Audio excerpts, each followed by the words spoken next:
श्री स्वामी समर्थ महाराजांचा प्रकट दिन कसा साजरा करावा, म्हणजेच स्वामींच्या प्रकट दिनाच्या दिवशी आपण स्वामींचा अभिषेक कसा करावा, नैवेद्य कोणता अर्पण करावा, पूजा कशी करावी, त्याचबरोबर स्वामींचा अभिषेक करताना आपण कोणती स्तोत्र बोलायला हवीत, अशी सविस्तर माहिती आपण आजच्या व्हिडिओमध्ये घेणार आहोत। नमस्कार, मी धनश्री। सर्वांना श्री स्वामी समर्थ। श्री स्वामी समर्थ महाराजांचा प्रकट दिन 20 मार्च 2026 या दिवशी आहे। स्वामींच्या प्रकट दिनानिमित्ताने सर्वजण स्वामी चरित्र या दिव्य ग्रंथाचा पारायण जरूर करतच असतील, त्याविषयीचा व्हिडिओ सुद्धा आपल्या चॅनलवर आहे। तर पहा, स्वामींचा प्रकट दिनाच्या दिवशी आपल्याला काय काय करायचं आहे। तर जर समजा तुमच्याकडे स्वामींची मूर्ती असेल तर त्यांनी काय करायला हवं हे अगोदर आपण जाणून घेऊया।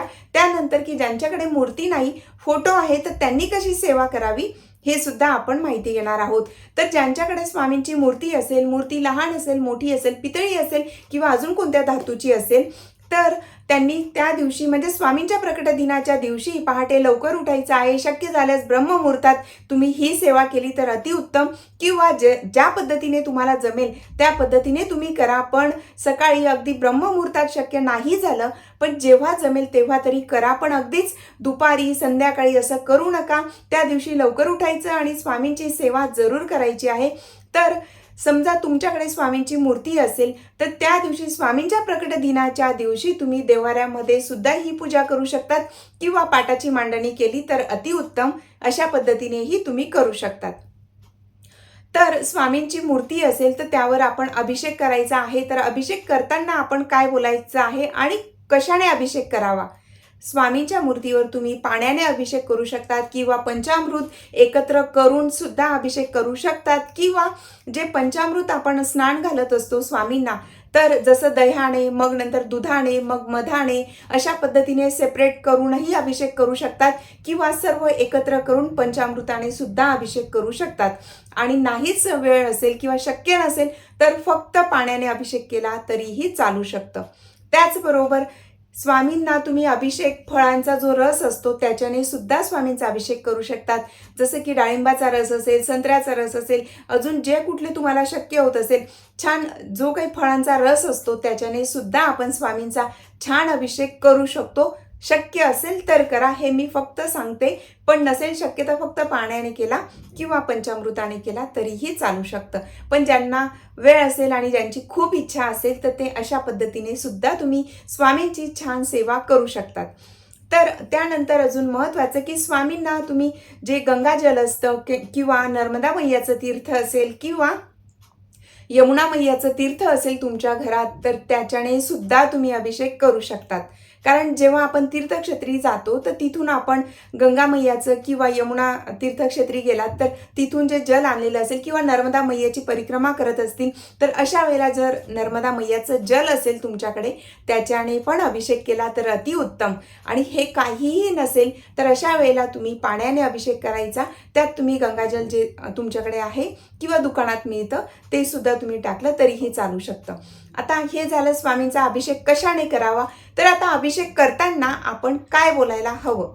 सर्वात अगोदर स्वामींचा अभिषेक करताना आपण स्वामी स्तवन बोलायचं, त्यानंतर गणपती अथर्वशीर्ष बोलायचं, त्यानंतर पुरुष सूक्त बोलायचं, श्री सूक्त बोलायचं, आणि त्यानंतर पवमान सूक्त आहे ते बोलायचं।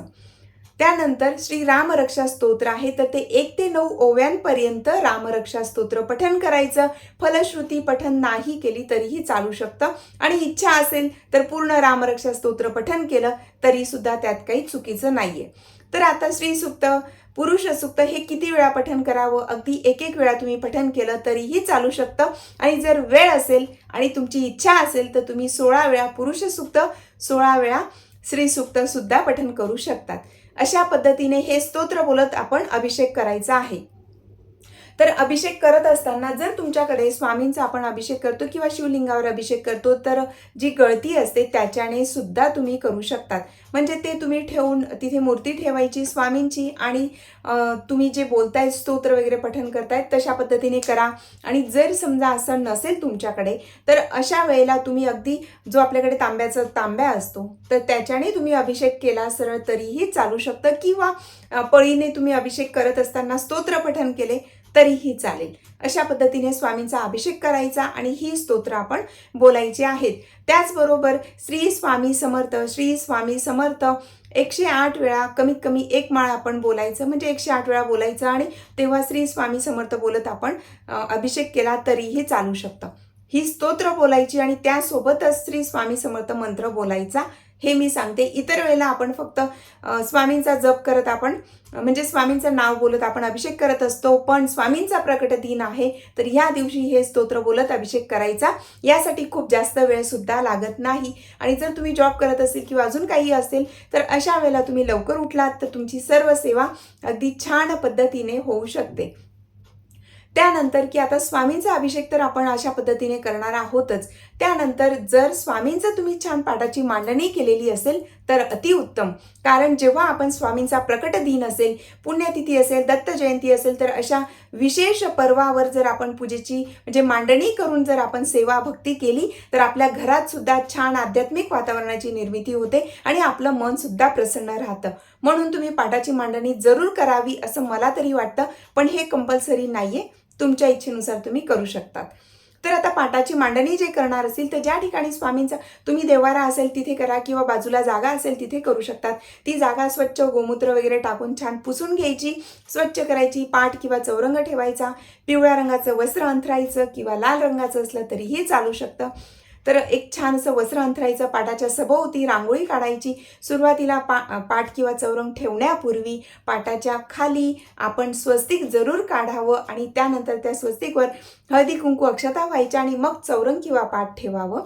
पाटाच्या सभोवती रांगोळी काढावी. त्यानंतर जे वस्त्र अंथरलंय तिथे तुम्ही कलशाची सुद्धा छान अशी मांडणी करू शकतात. कलशाची मांडणी केली किंवा नाही केली तरी चालू शकतं, पण केलं तर मंगल कलश असतो म्हणून ते छान वाटतं आणि जरूर करावं. कारण मंगल कलश आपण मंगल समयी आपण मंगल प्रसंगी मंगल कलशाची स्थापना करत असतो, म्हणून मंगल कलशाची स्थापना करा. त्यानंतर आपण गणपतीची त्या ठिकाणी स्थापना करायला हवी. थोड्या अक्षता ठेवाव्यात, तिथे गणपती बाप्पांची स्थापना करा. आणि सर्वात अगोदर पाटाची मांडणी करण्यापूर्वी सुद्धा तुम्ही दीप प्रज्वलित करायला विसरू नका. बघा, जेव्हा आपण अभिषेक वगैरे करत असतो तर त्याच्या अगोदर तुम्ही पाटाची मांडणी करून ठेवू शकतात आणि त्यानंतर स्वामींचा अभिषेक करायला सुरुवात करा.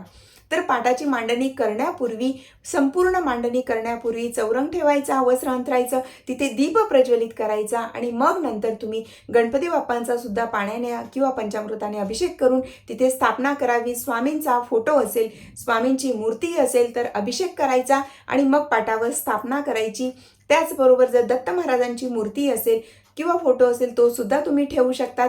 श्री स्वामी समर्थ महाराजांच्या जर तुमच्याकडे छान अशा स्वामींच्या पादुका असतील तर स्वामींच्या पादुकांची जरूर त्या ठिकाणी स्थापना करावी. तर अशा पद्धतीने चांदीच्या पादुका असतील तर तेव्हा चांदीच्या किंवा तांब्या पितळाच्या असतील तर त्यांना सुद्धा अभिषेक करायचा आहे. आणि जर त्या पादुका किंवा जे काही खडावा असतात जर त्या काष्टाच्या असतील म्हणजे जे वटवृक्ष आहे त्याच्यापासून बनवलेल्या असतील, लाकडी असतील तर अशा वेळेला अभिषेक न करता फक्त फुलाने पाणी शिंपडून पंचामृत आपण फुलाने शिंपडायचं. अशा पद्धतीने केलं तरीही चालू शकतं. तर अशी छान अशी पाटाची मांडणी करावी. त्यानंतर तिथे स्वामींची स्थापना वगैरे सर्व काही छान झाल्यानंतर स्वामींना अष्टगंध, गणपती बाप्पांची पूजा करा पंचोपचारे. स्वामींना अष्टगंध हिना अत्तर लावायचा आहे. स्वामींच्या पादुकांना सुद्धा हिना अत्तर जरूर लावा. हे स्वामींना प्रचंड प्रिय असणारं हिना अत्तर असतं. त्यानंतर स्वामींची पूजा वगैरे झाली की त्यानंतर तिथे पुष्प अर्पण करा. पुष्प तुमच्याकडे जे असतील ते तुम्ही अर्पण करू शकतात. पण शक्य होत असेल, सहजासहजी मिळत असतील तर चाफ्याची फुलं ह्या दिवशी स्वामींना जरूर अर्पण करा. कारण स्वामींना चाफ्याची फुलं, हिना अत्तर आणि बेसनाचे लाडू हे खूप आवडतात. म्हणून आपण जे स्वामींना आवडतं ते आपण ह्या दिवशी जरूर करायला हवं. बघा, स्वामींना आपल्या ह्या कुठल्याही गोष्टींची खूप जास्त म्हणजे त्यांना गरजच नाहीये, पण आपण आपली जी भक्ती आहे किंवा आपला जो भाव आहे स्वामींच्या प्रती तो आपण अर्पण करायचा असतो. म्हणून आपल्याला छान वाटतं की आपण स्वामींना हे अर्पण करावं, ते अर्पण करावं. स्वामींनी जे काही दिलंय ते स्वामींनीच आपल्याला दिलंय. पण तरी सुद्धा त्याच्यातून आपण जेव्हा स्वामींसाठी करतो तर तो भाव आपला स्वामी पाहत असतात. म्हणून आपण स्वामींना हे जरूर अर्पण करा. त्यांना कसलीही आवश्यकता नाही, पण आपण आपल्या स्वतःसाठी आपण हे करत आहोत असं म्हणायला सुद्धा हरकत नाही, की आपल्याला छान वाटते की आपण स्वामींना काहीतरी आपल्या परीने आपण करतोय. कारण जेव्हा आपल्यावर संकट दुःख येतात तेव्हा आपण स्वामींकडे भरभरून मागतच असतो आणि नेहमीच मागत असतो. म्हणूनच आपण त्यांच्याप्रती सुद्धा आपली थोडीफार तरी कर्तव्य आहेत की आपण स्वामींचा नामजप करणं आणि स्वामींच्या प्रकट दिना दिवशी किंवा विशेष पर्व असतात तेव्हा आपण आपल्या परीने स्वामींच्या प्रती आपलं प्रेम आपला भाव अर्पण करायची ही वेळ असते. म्हणून त्या दिवशी छान पूजेची मांडणी करा, स्वामींना फळ अर्पण करा, दूध साखरेचा नैवेद्य अर्पण करा, पेढे असतील तर पेढे अर्पण करा. या दिवशी तुम्ही स्वामींना बेसनाचे लाडू हा स्वामींना आवडणारा जो विशेष पदार्थ आहे बेसनाचे लाडू सुद्धा स्वामींसाठी जरूर बनवा. खूप जास्त नाही शक्य होत असेल, वेळ नसेल, अगदी थोडंफार तुम्हाला जमेल तेवढं तुम्ही करा, पण जरूर करा. अशा पद्धतीने छान पूजा अर्चा करायची. त्यानंतर स्वामींना नैवेद्य अर्पण करा, फुलं अर्पण करा, त्यासोबतच स्वामींना हिना अत्तर धूप दीप अर्पण करा आणि स्वामींची छान अशी आरती करा. अशा पद्धतीने स्वामींची प्रकट दिनाच्या दिवशी पूजा आणि अभिषेक आपण करायचा आहे. अभिषेक करताना सुद्धा काय करावं हे मी अगोदरच सांगितलं. अशा पद्धतीने स्वामींची छान पूजा अर्चा झाल्यानंतर आरती करा. कर्पूर आरती करायला विसरू नका. त्यानंतर महत्त्वाचं की या दिवशी स्वामींचं स्वामी चरित्र सारामृत जर समजा तुमच्याकडून 11-21 अशा पद्धतीने पारायण झालं नसेल तर स्वामींच्या प्रकट दिनाच्या दिवशी कमीत कमी एक तरी स्वामी चरित्र सारामृत जरूर पठण करा. तारक मंत्र बोला. स्वामी चरित्र हे करत असताना श्री स्वामी समर्थ मंत्र आहे, स्वामींच्या मंत्राच्या जास्तीत जास्त अखंड नामजप करा. म्हणजे कुठलंही काम करत असताना स्वामींचा जप करा आणि विशेष वेळ काढून स्वामींसाठी आपण त्या ठिकाणी एका जागी बसून स्वामी समर्थ मंत्राच्या 11 माळा कमीत कमी करा आणि जास्तीत जास्त तुम्ही तुमच्या इच्छेनुसार सुद्धा करू शकतात आणि दिवसभर श्री स्वामी समर्थ असा नामजप जरूर करा. हे झालं की ज्यांच्याकडे मूर्ती आहे त्यांनी अशा पद्धतीने करा आणि ज्यांच्याकडे फोटो आहे तर त्यांनी फोटोला सुद्धा आपण गंगाजल असेल किंवा जे कुठलं तीर्थ असेल किंवा पाणी असेल आपल्या घरातलं त्याच्याने फुलाने पाणी शिंपडायचं, पंचामृत सुद्धा फुलाने शिंपडायचं, छान पुसून घ्यायचं आणि स्वामींच्या फोटोला हिना अत्तर जरूर लावा. त्यानंतर स्वामींचा फोटो तिथे स्थापन करा. स्वामींचा फोटो असेल तर त्या फोटोला मस्त छानपैकी असा फुलांचा हार तुम्हाला बनवता येत असेल किंवा रेडीमेड असेल तो फुलांचा हार अर्पण करा, चाफ्याचं फूल अर्पण करा आणि जो काही नैवेद्य असेल तो नैवेद्य अर्पण करा. अशा पद्धतीने फोटो असला तरी तुम्ही अशी सेवा स्वामींची करू शकतात. त्या ठिकाणी धूप दीप लावा.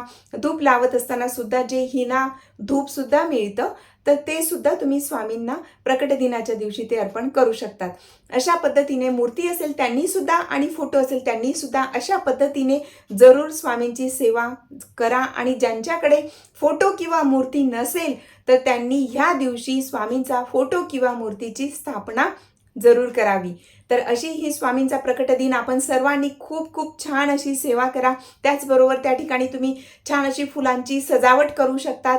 त्याबरोबरच स्वामींना दीपमाळ अर्पण करू शकतात. म्हणजेच स्वामींच्या जो काही पाटाची मांडणी केलेली असेल तर पाटाच्या सभोवती छान पंचारतीने आपण आरती करणारच असतो, पण जी काही समई वगैरे असते इतर दिवे असतात दिव्यांची आरास सुंदर अशी करू शकतात.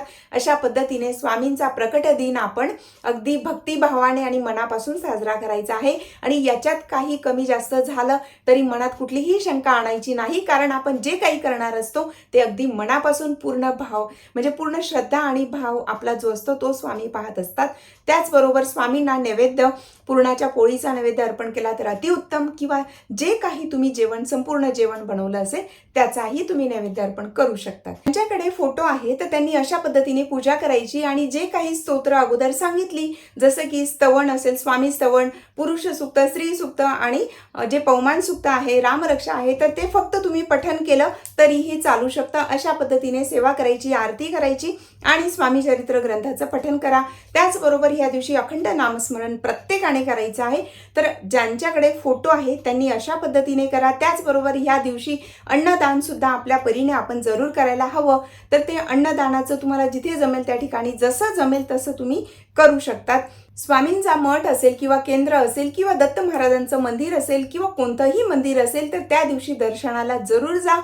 मंदिरात जाताना किंवा केंद्रात जाताना सुद्धा स्वामींसाठी फुलांचा हार असेल किंवा फुलं असतील, नैवेद्य असेल, पेढे किंवा खडीसाखर, जे काही तुमची इच्छा असेल, फळं असतील तर ते तुम्ही जरूर घेऊन जा. आणि तिथे गेल्यानंतर जास्तीत जास्त तिथे सुद्धा नामस्मरण बसा, म्हणजे तिथे बसून नामस्मरण जरूर करावं. त्याचबरोबर खडीसाखर आणि नारळ सुद्धा, फूल असेल, गुलाबाचं फूल असेल किंवा काय असेल, चाफ्याचं फूल असेल, ते स्वामींना जरूर तिथे अर्पण करा. अशा पद्धतीने आणि प्रत्येक दिवशी स्वामींची आरती होत असते. तर प्रत्येक दिवशी नसेल शक्य, पण स्वामींच्या प्रकट दिनाच्या दिवशी आरतीला जरूर हजर राहा. अशा पद्धतीने छान सेवा करा आणि अखंड नामजप जरूर करा. ही माहिती थोडी जरी आवडली असेल तर इतरांपर्यंत शेअर करा आणि व्हिडिओला लाईक करायला मात्र विसरू नका. सर्वांना श्री स्वामी समर्थ.